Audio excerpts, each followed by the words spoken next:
ሰበር ዜና ኢራን ሁለተኛውን የአሜሪካን ጀት መትታ ጣለች። በእስራኤል ላይ የሚሳኤል ናዳ እያወረደች ነው ተባለ። ሩሲያ፣ ቻይና እና ፈረንሳይ በጋራ በመቆም በኢራን ላይ ሊወሰድ የታሰበውን ወታደራዊ እርምጃ ድምፅን የመሻር መብታቸውን በመጠቀም አገዱ። ትራምፕ የሆርሙዝን ነዳጅ ለመውሰድ አዲስ እቅድ ማቀዳቸውን ይፋ አደረጉ። ኔቶ ተከፋፈለ። ኦስትሪያና አጋሮቹ አሜሪካን ከለከሉ።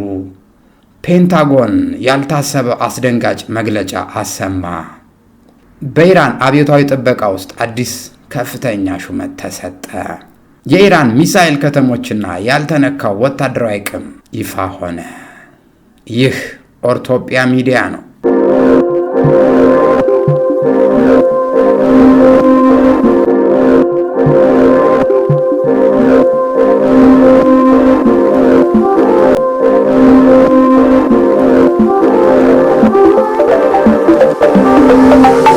ሰላም ጤና ይስጥልኝ ክቡራንና ክቡራት የኦርቶፒያ ሚዲያ ተከታታዮች፣ በየዕለቱ ትኩስና ወቅታዊ ዓለም አቀፍ የፖለቲካና ቢዝነስ፣ ፈጠራና ቴክኖሎጂ፣ ሃይማኖታዊ ኩነቶችን፣ መዝናኛ እንዲሁም ታሪካዊ ክንዋኔዎችና ዜናዎችን እናቀርባለን። በየጊዜው አዳዲስ መረጃዎችን ለመከታተል ቀድመው እንዲደርሶ ሳብስክራይብ እንዲያደርጉ በመጠቆም መረጃዎችን ለወዳጅ ዘመዶ እንዲደርስ ሸር ማድረጉን፣ ቪዲዮውንም ላይክ እንዲሁም መጋቢ አስተያየቶንም እንዲያስቀምጡልን በማለት ወደ ዕለቱ አጫጭር መረጃዎች ስናልፍ ኢራን በድጋሚ ድል ቀንቷታል። ዛሬ ማለዳ የወደቀውን ጀት ፓይለቶች ለመፈለግ የወጣውን የአሜሪካ ሄሊኮፕተር ከመምታቱ ባለፈ በሆርሙዝ ሰርጥ አቅራቢያ ግዙፉን ኤ-10 ዋዝሆንግ ተዋጊ አውሮፕላን በመከስከስ በአሜሪካ ላይ ከፍተኛ ወታደራዊ ኪሳራ ድጋሜ ማድረሷን ተሰማ። አሜሪካ በሶስተኛ ወገን ያቀረበችውን የ48 ሰዓት የተኩስ አቁም ጥያቄ ውድቅ ያደረገችው ቴህራን በጦርነቱ ላይ የበላይነት በተግባር እያሳየች ሲሆን፣ በእስራኤል ተመርታ የገባችው ልዑል ኃያሏ አሜሪካም ያልተጠበቀ ወታደራዊና ዲፕሎማሲያዊ ውርደት እየተከናነበች ይገኛል ተባለ። ኢራን የደቡብ አፍሪካ መርከቦች የሆርሙዞች መጠን እንዲያልፉ ፈቀደች። ደቡብ አፍሪካ ከገልፉ ሀገራት ጋር ያላትን ዲፕሎማሲያዊ ግንኙነት በመጠቀም መርከቦቿን ከጥቃት ነፃ ሆነው እንዲንቀሳቀሱ ማድረጓን አገሪቱ በቀጠናው ያላትን ተሰሚነትና የዲፕሎማሲ ጥንካሬ የሚያሳይ ነው ተብሏል። አሜሪካና እስራኤል በጋራ በመሆን ኢራን ላይ ጦርነት ከከፈቱበት ዕለት አንስቶ 365 የአሜሪካ ወታደሮች ጉዳት እንደደረሰባቸው ፔንታጎን አስታወቀ። በኢራን ሰማይ ላይ በተመታው F-15E የጦር አውሮፕላን ውስጥ ከነበሩ ሁለት አብራሪዎች መካከል አንዱ በሕይወት መትረፉን የአሜሪካ ባለስልጣናት አረጋግጠዋል። የዚሁ አውሮፕላን ሁለተኛ አብራሪ የት እንዳለ ወይም በምን ሁኔታ ላይ እንደሚገኝ አሁን አልታወቀም። በተመሳሳይ ሰዓት በባህረ ሰላጤው ቀጠና ውስጥ ሌላ ሁለተኛ የአሜሪካ ጦር አውሮፕላን የተከሰከሰ ሲሆን በውስጡ የነበሩ ብቸኛው አብራሪ ግን በሰላም መታደግ ተችሏል። የቀጠና ውጥረት በከፍተኛ ሁኔታ በቀጠለበት በዚህ ወቅት አሜሪካ በኢራን ላይ ጦርነት ከከፈተችበት ጊዜ አንስቶ የጦር አውሮፕላኗ ሲመታ ይህ የመጀመሪያ መሆኑን የተገለጸው። ኢራንና አሜሪካ ተመትቶ የወደቀውን ተዋጊ ጀት አብራሪ ባልደረባ ለማግኘት እየተሽቀዳደሙ መሆኑን ተሰምቷል። የተዋጊ ጀቱን አብራሪ ባልደረባ በሕይወት ይዞ ለመጣ ለማንኛውም ዜጋ ደጎስ ያለ የገንዘብ ሽልማት እንደሚሰጡ ይፋ ማድረጋቸውንም የሀገሪቱ መገናኛ ብዙሃን ጠቅሶ ቢቢሲ ዘግቧል። የዘንድሮ የአፍሪካ ቀን በሚከበርበት ግንቦት 25 ጀምሮ ተግባራዊ የሚሆን የጋና መንግስት ማንኛውንም የአፍሪካ ሀገራት ፓስፖርት ለያዙ መንገደኞች ሙሉ በሙሉ ያለ ቪዛ ወደ ሀገሪቱ የሚችሉበትን አዲስ መመሪያ ይፋ አደረገ። ይህ የሀገሪቱን የኢኮኖሚ ትስስርና አንድነት ለማጠናከር ያለመ ታሪካዊ ውሳኔ ነው ተብሏል።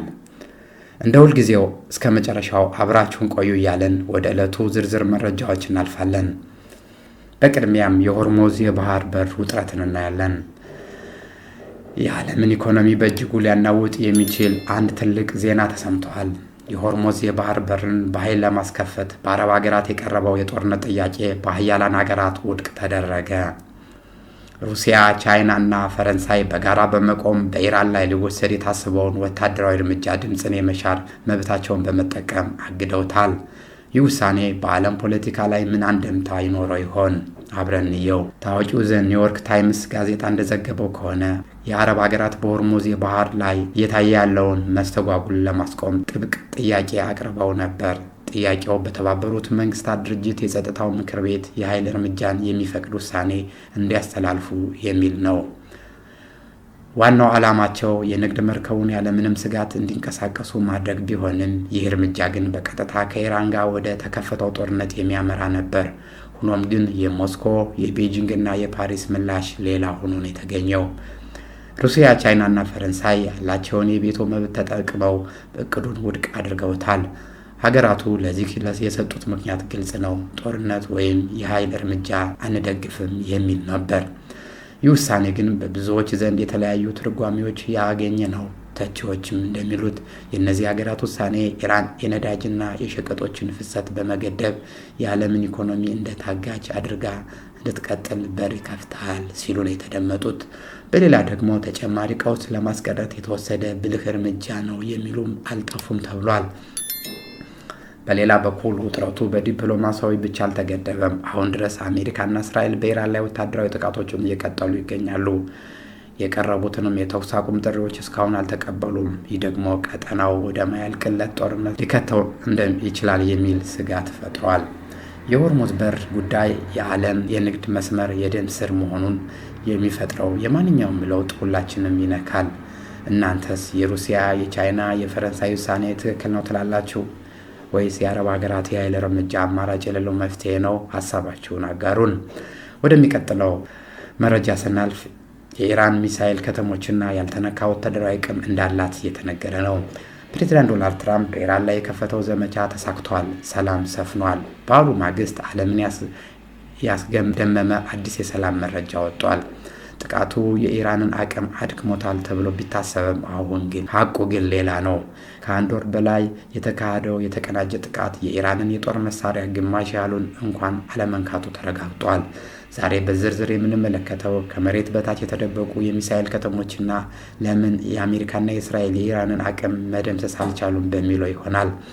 እንደ አሜሪካ የስለላ መረጃ ከሆነ ኢራን ላይ ከተሰነዘሩ ተከታታይ ጥቃቶች በኋላ 50 በመቶ የሚሆን የባሊስቲክ ሚሳኤሎች ተኳሾች አሁንም ለጥቃቱ ዝግጁ ናቸው ብሏል። ይህ ብቻ አይደለም። በሺዎች የሚቆጠሩ ሰው አልባ ድሮኖች ምንም አይነት ጉዳት ሳይደርስባቸው በተጠንቀቅ ላይ ይገኛሉ ተብሏል። በተለይ የኢራን የባህር ዳርቻ ተከላካይ ክሩዝ ሚሳኤሎች በአብዛኛው ሳይነኩ መቆየታቸው የዓለምን የባህር ትራንስፖርትና ለሆርሙዝ ባህር በር ትልቅ ስጋት መሆናቸው ቀጥሏል። እስከ አውሮፓ ድረስ የሚችል ክራም ሻህር የተሰኘው ዘመናዊ ሚሳኤል አሁንም የኢራን ዋነኛ የመከላከያና የማጥቂያ አቅም ሆኖ ቀጥሏል። ብዙዎቹን ያስገረመው ጉዳይ ግን ከመሬት በታች የተገነቡት ሚስጥራዊ የሚሳኤል ከተሞች ናቸው። እነዚህ ከተሞች ከማንኛውም የአየር ጥቃት ተከልለው የሚገኙ በመሆናቸው ለጥቃቱ አፋጣኝ ምላሽ ለመስጠት በከፍተኛ ዝግጁነት ላይ ይገኛሉ ተብሏል። ፕሬዚዳንት ዶናልድ ትራምፕ የአሜሪካ ጦር በሚቀጥሉት 2 ሳምንታት ውስጥ ከቀጠናው እንደሚወጣ አስታውቀዋል። ይሁን እንጂ የስለላ ድርጅቱ ሪፖርት የትራምፕን ድል አድራጊነት ጥያቄ ውስጥ ጥሎታል። ዘመቻው ተሳክቷል ቢሉም የኢራን ስትራቴጂካዊ አቅም በቀላሉ ሊደመሰስ አለመቻሉ ትልቅ የፖለቲካ መነጋገሪያ ሆኗል። ይህ ማለት ኢራን አሁን ቢሆንም የዓለምን ኢኮኖሚና ቀጠና ሰላም የመበጥበጥ አቅሟን እንደያዘች ነው። አሜሪካ ጦሯን ለማስወጣት ስትልም እውነታውን እየሸፈነች ነው ተብሏል። ወደሚቀጥለው ዜና ስናልፍ ጦርነቱ ከተጀመረ በኋላ ለመጀመሪያ ጊዜ የኢራን ጦር የአሜሪካን ኩራት የሆነችውን F-15 ስትራይክ ኤግል ተዋጊ ጀት መትታ መጣሉን ተሰምቷል። ይህ ጥቃት የተፈጸመው ፕሬዚዳንት ዶናልድ ትራምፕ የአሜሪካ ጀቶች በኢራን ሰማይ ላይ ያለምንም ከልካይ ይበራሉ ካሉ ከጥቂት ሰዓታት በኋላ መሆኑ ጉዳዩን የበለጠ አነጋጋሪና አስገራሚ አድርጎታል። እንደ ኢራኑ ፕሬስ ቲቪ ዘገባ ከሆነ ዘመናዊው F-15 ተዋጊ ጀት የተመታችው በደቡብ ኢራን ግዛት ነው። ዜናውን በምስል ተደግፎ የቀረበ ሲሆን እንደ ቢቢሲ ያሉ ትልልቅ የሚዲያ ተቋማትን መረጃውን ማረጋገጣቸውን ገልጸዋል። በወቅቱ በጀቷ ውስጥ የነበሩ 2 አብራሪዎች መካከል አንደኛው በሕይወት ተርፎ በኢራን ቁጥጥር ስር መውደቁ ተሰምቷል። የሁለተኛው አብራሪ ሁኔታ ግን እስካሁን በውል አልታወቀም። ይህ ክስተት ለአሜሪካ መከላከያ ሚኒስቴር ወይም ለፔንታጎን ትልቅ ድንጋጤ ፈጥሯል። በሌላ በኩል ኢራን በፋርስ ባህረ ሰላጤ ሁለተኛው የአሜሪካ ጦር አውሮፕላን መትታ መጣሏን ገልጻለች። የአሜሪካ መገናኛ ብዙሃን በበኩላቸው A-10 ዋተር ሆግ የተባለው አውሮፕላን ጥቃት የደረሰበት የመጀመሪያው አውሮፕላን ለመፈለግ በምታደርገው ጥረት ላይ እያለች መሆኑን ጠቁመዋል። የዚህችም አውሮፕላን ፓይለት ግን በባህሩ ላይ በፓራሹት ዘሎ በማምለጡ በሕይወት ተርፏል። በአሁኑ ወቅት አሜሪካ፣ እስራኤል እና በኢራን መካከል እየተካሄደ ያለው ወታደራዊ ፍጥጫ ከቀጥታ የጦር ግንባር ውጊያ ባለፈ የንጹሐን ዜጎች የዕለት ዕለት ሕይወት በሚደግፍ መሰረተ ልማቶች ላይ ያነጣጠረ የሆነ መምጣቱን ከፍተኛ ስጋት ፈጥሯል። የጥቃቱ ጊዜ እጅግ አስገራሚ ነው። ፕሬዚዳንት ዶናልድ ትራምፕ የአሜሪካ አየር ኃይል በኢራን ላይ ሙሉ የበላይነት እንዳለውና የፈለገውን ያህል ያለምንም ስጋት መብረር እንደሚችል በኩራት በተናገሩበት ማግስት ሲሆን ይህ መከሰቱ የኢራንን የአየር መከላከያ አቅም ዳግም እንድንመረምር አድርጎናል ብሏል ትራምፕ። እስካሁን ድረስ ከፔንታጎን በኩል የተሰጠ ይፋዊ መግለጫ የለም። ነገር ግን ወታደራዊ ተንታኞች እንደሚሉት ከሆነ ይህ ክስተት አሜሪካ በቀጠናው ለምትልከው ወታደራዊ ስትራቴጂ ትልቅ እንቅፋት ሊሆን ይችላል። ኢራን ቀደም ሲል እንደገለጸችው ግማሽ የሚሆነው ወታደራዊ አቅሟ አልተነካም ማለቷ በተግባር መታየት የጀመረ ይመስላል። የአሜሪካ ለዚህ ጥቃት ምን አይነት ምላሽ ትሰጥ ይሆን እናየዋለን። በመቀጣይም አሜሪካ ቀጣይ እርምጃ የኢራን የኒውክሌር ማዕከላትን እና ከመሬት በታች ያለውን አደገኛ ዘመቻ መሆኑን አሳወቀች። የአሜሪካ F-15 ተዋጊ ጄት መመታቱን ተከትሎ አሜሪካ ቀጣይ ምን ልታደርግ ትችላለች በሚል ጥያቄ በስፋት እየተነሳ ነው። አሁን በወጡ መረጃዎች መሰረት አንደኛው እና ዋነኛው አማራጭ የአሜሪካ ልዩ ኃይል ከመሬት በታች የተከማቸውን የኢራን የበለጸገ ዩራኒየም ለመቆጣጠር ኦፕሬሽን ማካሄድ ነው ተብሏል። ፕሬዚዳንት ዶናልድ ትራምፕ ዋነኛው ዓላማችን የቴህራንን የኒውክሌር ጦር መሳሪያ የመያዝ ህልም መግታት ነው። ሆኖም ይህ ዘመቻ የማይሆን ነገር ሊመስል ቢችልም በፔንታጎን ጠረጴዛ ላይ ካሉ አማራጮች አንዱ መሆኑን ተናግረዋል። ይህ ዘመቻ ግን እጅግ ፈታኝና በአደጋ የተሞላ መሆኑን የቀድሞ የአሜሪካ መከላከያ ባለስልጣን ለቢቢሲ በሰጡት አስተያየት ገልጸዋል። ባለሙያዎቹ እንደሚሉት የኢራን ኒውክሌር ማዕከላት ከመሬት በታች በድንጋይ ተራራዎች ውስጥ የታጠሩ በመሆናቸው በውስጣቸው የሚደረግ ማንኛውም ወታደራዊ ግጭት ከፍተኛ እልቂት ሊያስከትል ይችላል። በተጨማሪም የዩራኒየም ባለበት ቦታ ላይ የሚፈጥረው ፍንዳታ ቀጠናዊ የራዲዮ አክቲቭ ብክለትን ሊያመጣ ይችላል የሚል ከፍተኛ ስጋት አለ። ትራምፕ ጦራቸውን እንደሚያወጡ ቢናገሩም በሌላ በኩል እንዲህ ያሉ አደገኛ ዘመቻዎች ታስበዋል። ዓለም አቀፍ የንግድ መስመሩ ስጋት ላይ በወደቀበት እና አውሮፕላን መውደቅ በጀመሩበት በዚህ ወቅት ቀጣዩ እርምጃ ወደ ሰላም ወይስ ወደ ከፋ ጦርነት ያመራ ይሆን? አብረን እናየዋለን። በመቀጠልም ኢራን ሁለተኛውን የአሜሪካ ጄት መተታ ከጣለች በኋላ በእስራኤል ላይ የሚሳኤል ናዳ እያደረሰች ነው እየተባለ ያለው። በመካከለኛው ምስራቅ ያለው ጦርነት ወደ ማይመለስበት ደረጃ እየተሸጋግሯል። ኢራን 2 የአሜሪካ ጦር አውሮፕላኖች መትታ መጣሏን በይፋ አስታውቃለች። የመጀመሪያው ጄት በኮጊሉህና በቦየር አህመድ ግዛት ሲመታ፣ ሁለተኛው ደግሞ በባህረ ሰላጤው ላይ ተከስክሷል።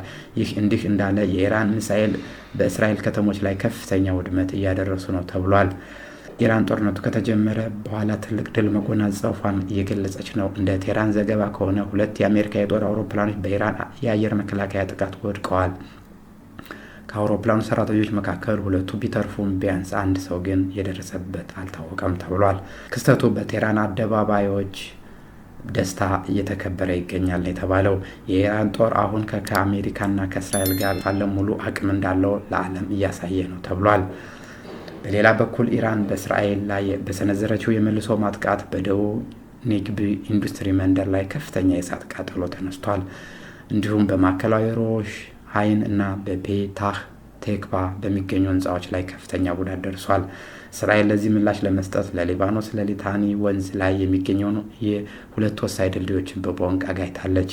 በእስራኤል ወታደሮችም በሊባኖስ ደቡባዊ ክፍል የሚያደርጉትን ወረራ እያስፋፉ ይገኛል የተባለው። በሌላ መረጃ ስናልፍ በኢራን አብዮታዊ ጥበቃ ውስጥ የተደረገ አዲስ ሹምሽረት እናያለን። በኢራንና በእስራኤል መካከል ያለው ጦርነት በከፍተኛ ሁኔታ በቀጠለበት በዚህ ወቅት በኢራን ኃይል ወታደራዊ ተቋም በሆነው የእስልምና አብዮታዊ ጥበቃ ጓድ ውስጥ አዲስ ከፍተኛ ሹመት ተሰጥቷል።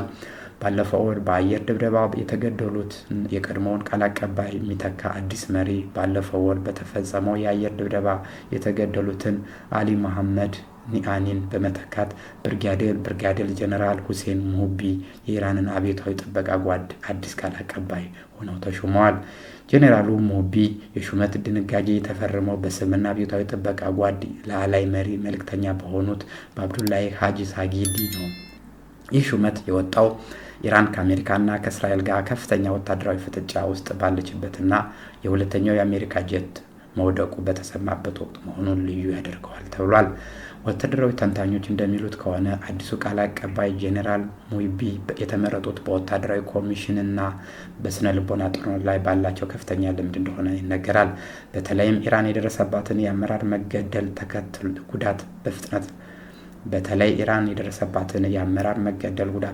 በማገገም ወታደራዊ መዋቅሯን አሁን ጠንካራ መሆኑን ለዓለም ለማሳየት የፈለገች ይመስላል። ጄኔራል ሞሃቤ ከፊት ለፊታቸው የሚጠብቃቸው ትልቁ ስራ በኢራን ላይ እየተሰነዘሩ ያሉ ጥቃቶችን በተመለከተ የሀገሪቱ ወታደራዊ ድሎችን ለዓለም አቀፍ ማህበረሰብ ማሳወቅ ይሆናል። ዘገባው የኢራን ኢንተርናሽናል ነው። ወደ ሌላ መረጃ ስናልፍ የፔንታጎኑ አስደንጋጭ መግለጫ 365 የአሜሪካ ወታደሮች ተጎድተውብኛል ሲል ነው የተደመጠው። በመካከለኛው ምስራቅ ለሳምንታት የቀጠለው ከባድ ውጊያ በአሜሪካ ጦር ላይ እያደረሰ ያለው ጉዳት ይፋ ሆኗል። ፔንታጎን ለመጀመሪያ ጊዜ በጦርነቱ የደረሰውን የአሜሪካ ወታደሮች የጉዳት መጠን አስታውቃለች። አሜሪካና እስራኤል በጋራ በመሆን ኢራን ላይ ጦርነት በከፈቱበት ዕለት አንስቶ 365 የአሜሪካ ወታደሮች ጉዳት እንደደረሰባቸው ተረጋግጧል። እንደ አሜሪካ መከላከያ ሚኒስቴር ወይም ፔንታጎን መግለጫ ከሆነ እነዚህ 365 ወታደሮች ጉዳት የደረሰባቸው በተለያዩ የኢራን ሚሳኤል እና የድሮን ጥቃት እንዲሁም በቅርብ ርቀት ውጊያዎች ነው ተብሏል። ከነዚሁ መካከል ከባድ የአካል ጉዳት የደረሰባቸውና ቀላል ጉዳት የደረሰባቸው እንደሚገኙ ተገልጿል። ይህ መረጃ የወጣው 2 የአሜሪካ ጄት በኢራን መመታታቸውን በተሰማበት ወቅት መሆኑ በአሜሪካ ዘንድ ጦርነቱ እስከ መቼ ይቀጥላል የሚል አዲስ ስጋት ፈጥሯል። ከፍተኛ ጥያቄም እንዲያስነሳ አድርጓል። ፕሬዚዳንት ዶናልድ ትራምፕ ሰላም ሰፍኗልና ጦርነቱን እንወጣለን በሚሉበት በዚህ ወቅት እንዲህ ያለ ጉዳት መጠን ይፋ መደረጉ በዋይት ሀውስ እና በፔንታጎን መካከል ያለው ልዩነት የሚያሳይ ነው ይላሉ ተንታኞች። በተለይ ሪፐብሊካኖች እና ዲሞክራቶች በጦርነቱ መቀጠል ዙሪያ ያላቸው ልዩነት እየሰፋ መጥቷል። የ365 ወታደሮች መጎዳት አሜሪካ ወደ ሰላም ድርድር እንድትመጣ ይፈጥርባታል ተብሎ ይጠበቃል። ዘገባው የአልጀዚራ ነው። በሌላ መረጃ አሜሪካ በመካከለኛው ምስራቅ ከከፈተችው ጦርነት ምክንያት የአውሮፓ ሀገራት ለሁለት ተከፋፍለዋል። ኦስትሪያ የአሜሪካን የጦር አውሮፕላን የአየር ክልሏን እንዳይጠቀም በይፋ ከለከለች። ይህን ተከትሎ የተቆጡት ፕሬዚዳንት ዶናልድ ትራምፕ ኔቶ የወረቀት አንበሳ ሲሉ አጣጥለዋል። አሜሪካ ከኔቶ ልትወጣ ትችላለች፣ የአውሮፓ ሀገራት ለምን ፊታቸውን አዞሩ? ዝርዝር መረጃውን እናያለን። ኦስትሪያ የገለልተኝነት ፖሊሲዋን እና ግጭት እንዳይባባስ ያላትን ስጋት በመጥቀስ የአሜሪካ የጦር አውሮፕላኖች የአየር ክልሏን እንዳይጠቀሙ አግዳለች። ይህ ውሳኔ ግን አውስትሪያ ብቻ የተገደበ አይደለም። ስፔን፣ ጣሊያን፣ ስዊዘርላንድ እና ፈረንሳይ ቀደም ብለው ተመሳሳይ እርምጃ ወስደዋል። በተለይ ስፔን የአየር ክልሏን መዝጋቷና ጣሊያን የአሜሪካ ጦር አውሮፕላኖች በሲሲሊ ደሴት እንዳያርፉ መከልከሏን በዋሽንግተን ላይ ከፍተኛ ቅሬታንና ወታደራዊ መስተጓጎልን ፈጥሯል። የአውሮፓ ሀገራት እያሳየ ያለው ተቃውሞ ያስቆጣቸው ፕሬዚዳንት ዶናልድ ትራምፕ ኔቶ አሜሪካን ለብቻው እየተዋጋ ነው ሲሉ ወርፈዋል። ፕሬዚዳንቱ አክለውም ኔቶን የወረቀት አንበሳ በማለት መወጠራቸው ብዙዎቹን አስገርሟል።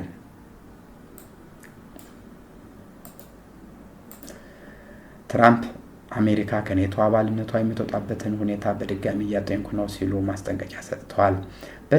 በኢራን ላይ የሚሰነዘረው ጥቃት ከተጀመረ 1 ወር ቢሞላውም የአውሮፓ ሀገራት ግን ከኢራን ሊሰነዘር የሚችለውን የአጸፋ እርምጃ በመፍራት ከግጭቱ እጃቸውን ለማውጣት እየሞከሩ መሆኑን ተመልክቷል።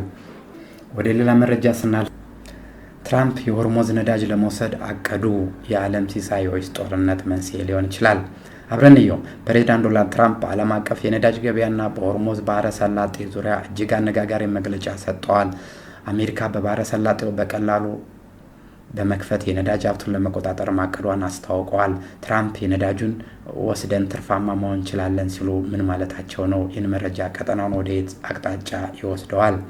ፕሬዚዳንት ትራምፕ ትናንት አርብ በራሳቸው ትሩዝ ሶሻል ማህበራዊ ገጽ ባስተላለፉት መልእክት አሜሪካ የሆርሙዝ ባህረ ሰላጤን በቀላሉ መክፈት እንደምትችል ገልጸዋል። በጥቂት ተጨማሪ ጊዜ ውስጥ ባህረ ሰላጤውን መክፈት፣ ነዳጁን መውሰድና ትርፋማ መሆን እንችላለን ያሉት ፕሬዚዳንቱ ይህ ለዓለም ትልቅ ሲሳይ አይሆንም ሲሉ ጥያቄ አዘል አስተያየታቸውን አስፍረዋል። ይህ መግለጫ የወጣው 20 በመቶ የሚጠጋውን የዓለም ነዳጅ አቅርቦት የሚያልፍበት ስትራቴጂካዊ መስመር በአሜሪካና በእስራኤል ጥቃት ምክንያት ተዘግቶ በቆየበት ወቅት ነው።